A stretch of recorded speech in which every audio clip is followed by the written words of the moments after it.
प्यारे दोस्तों, यदि आप स्किल टेस्ट की तैयारी कर रहे हैं, तब आप मेरे द्वारा बोली जा रही डिक्टेशन को बारंबार अभ्यास करें।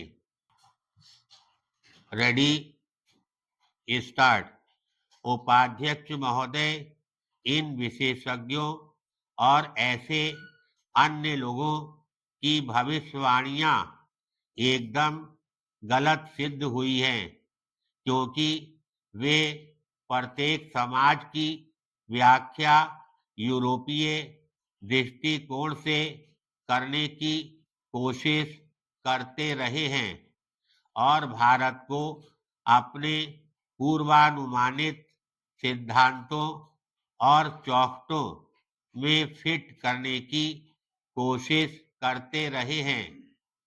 वे हमारी जनता की असाधारण समुत्थान शक्ति और आस्था तथा साहस के उनके अक्षय भंडार को देख पाने में असफल रहे हैं। भारत में हमने जानबूझकर अतिवादी स्थितियों को अपनाने से बचाव किया है। हमें प्रत्येक परिस्थिति की विविधताओं की ओर ध्यान देना होता है।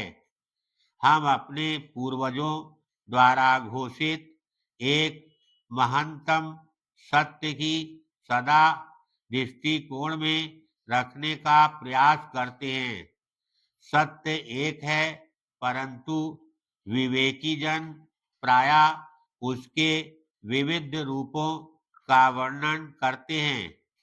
यह विश्वास कि सत्य तक पहुंचने के अनेक रास्ते हैं, हमारी सह अस्तित्व की नीति का आधार है।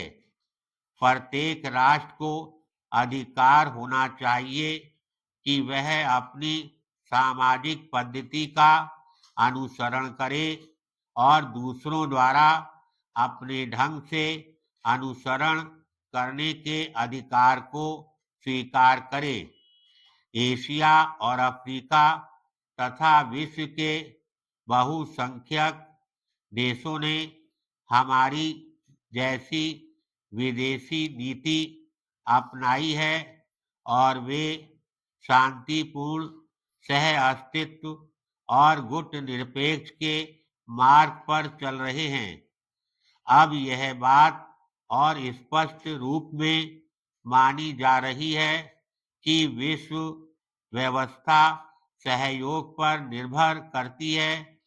इस बात पर निर्भर करती है कि हम छोटे से छोटे देश के प्रति भी समानता का व्यवहार करें और यह समझें कि विश्व बड़े से बड़े राष्ट्र से भी बड़ा है। पैराग्राफ। किसी देश का आकार महत्वपूर्ण नहीं होता। एक समय था जब एक छोटे से देश ने हमें आक्रांत किया था। ऐसे भी उदाहरण मिल जाएंगे कि एक छोटे से देश ने बहुत बड़े और शक्तिशाली देश का सफलतापूर्वक सामना किया और उसके इरादों को पूरा नहीं होने दिया। इसका सर्वोत्तम उदाहरण वियतनामी जनता का संघर्ष है, जिसने शक्ति की सीमा को उजागर कर दिया है। वियतनाम की जनता की पीड़ा से हमें गहरी हमदर्दी है और उनकी अद्वितीय वीरता की हम सराहना करते हैं। अपने आसपास हमने देखा है कि किस प्रकार त्याग और कष्ट, सहिष्णुता की विजय बर्बरता और अत्याचार पर हुई, जिससे बांग्लादेश का उदय हुआ। प्रत्येक देश में ऐसे अनेक उज्जवल उदाहरण होंगे जो यह सिद्ध कर दिखाते हो कि मानव की आत्मा अजर अमर है और यह ध्यान रखना है। धन्यवाद।